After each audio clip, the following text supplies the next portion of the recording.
In this demonstration, I'm going to start off talking about external references. External references are especially useful when it's not practical to keep large worksheet models together in the same workbook.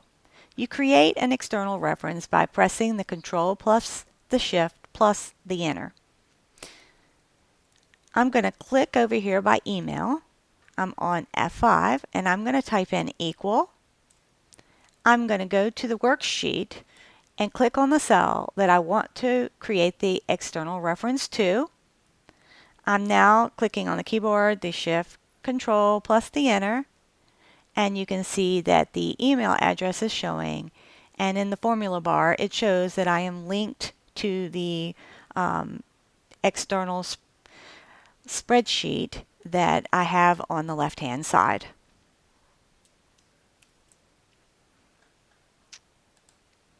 I'm going to create another external reference. This time I'm going to do the sales data, and I'm going to create an external link to the revenue to date. Okay, so I have the sales data here. I'm going to click into the cell, equal.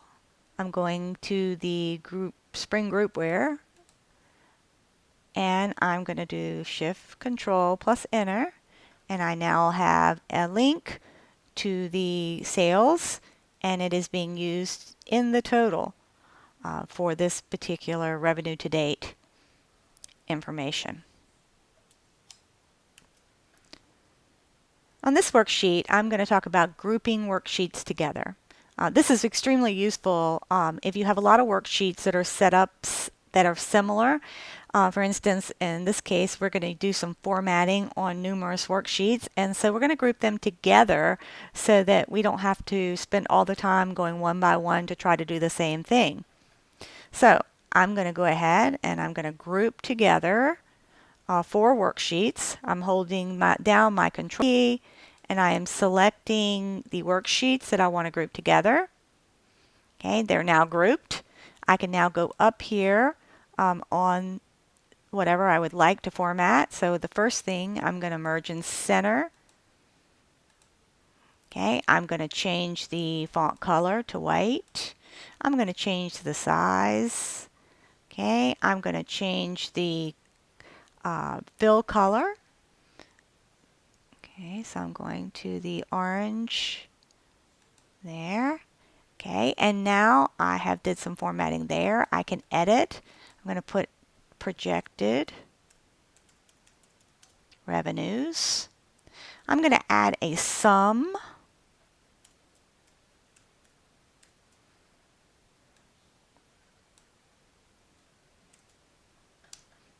Copy it over. Do a little formatting of the numbers by doing a right click, format cells, going to accounting, taking off the decimal places. I now have did some formatting, and I'm going to ungroup my worksheets. I'm doing a right click. I'm clicking on ungroup sheets. They are now ungrouped, and as you can see, the formatting was done in all the worksheets that I had grouped together.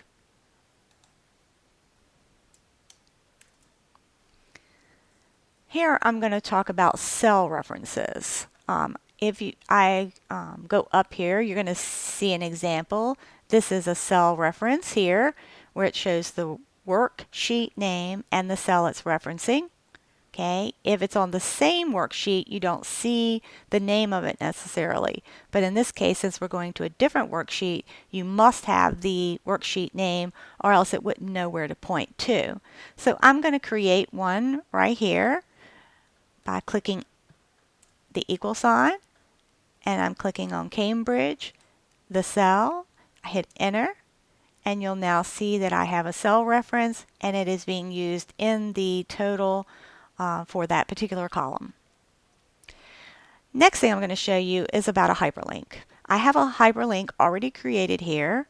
I also have a sentence underneath here that is not hyperlinked. If you select something that is not hyperlinked already, you can select it and do a right click you'll notice that there is a selection for hyperlink.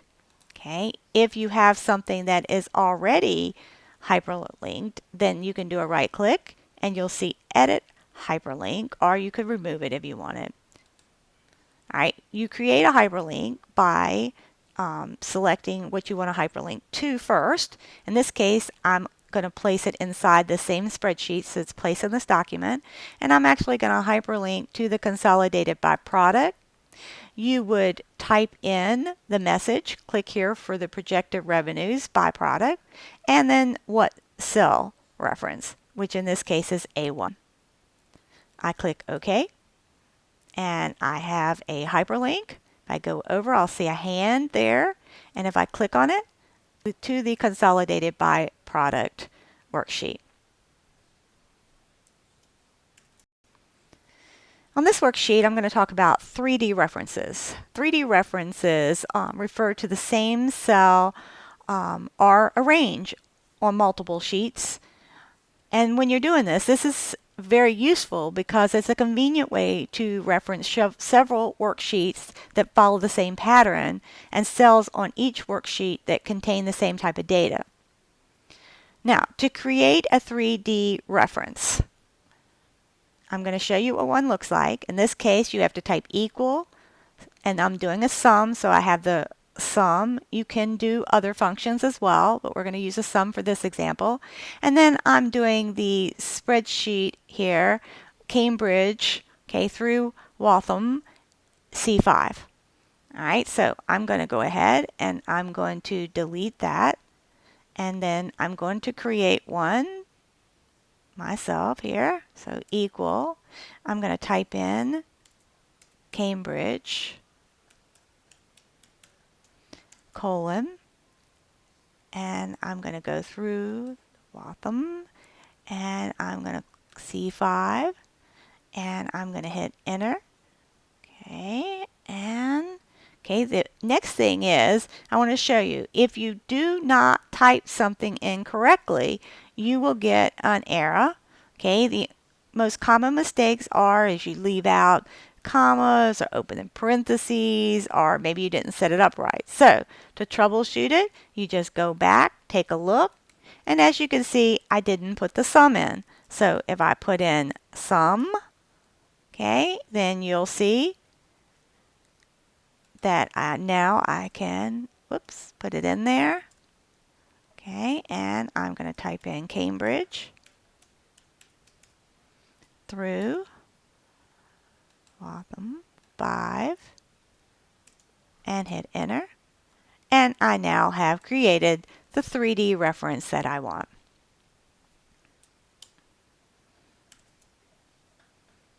I'm going to create a screen tip for this particular hyperlink by doing a right click. I'm editing it, and I click on screen tip. I can type in whatever I want somebody to see by just putting their mouse over top of it and hovering for a minute. So I've got this screen tip, wrote in here, click OK. And now when I put my mouse over top of it, I have a screen tip, revenue to date by product. Now I'm going to group together some worksheets so that I can add a header and a footer. I'm going to group together the Cambridge, start there. Okay, so I have 4 worksheets that are grouped together. I held down my control key, grouped them together. Okay, and now I'm going to insert, header, footer. Okay, you go over and you will see the header, footer tools. Okay, these tools will allow me to put the sheet name in, which is what this means, even though you don't see the name yet. Once I click onto the spreadsheet out of the header, it will put the name in there for me automatically. Okay, also in these tools, I can go to the footer and I can type in whatever I want in here and center it. And then I now have a footer available to me as well. And again, to see those, I can now click anywhere into the spreadsheet here, okay, out of the header and footer, and it's going to put the name in there automatically in the header, and it's going to have the footer automatically in there at the bottom, even though in this view I'm not seeing it at the moment. The footer is there as well.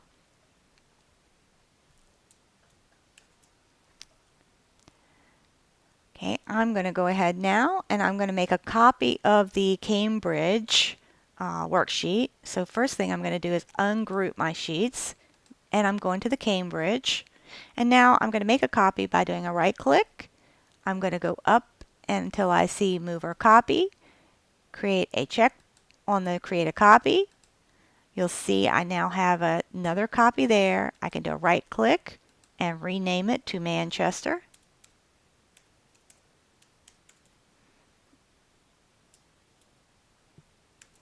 Okay, I have a copy. I've moved it in the spreadsheet to where I want it, and it's now set up here. And then you would clear out the center from the Cambridge. Okay, so what data would be in there. So you just select what you want to clear, hit delete on your keyboard. Make sure to change the Cambridge to Manchester office, and now you have a template set up for the Manchester worksheet.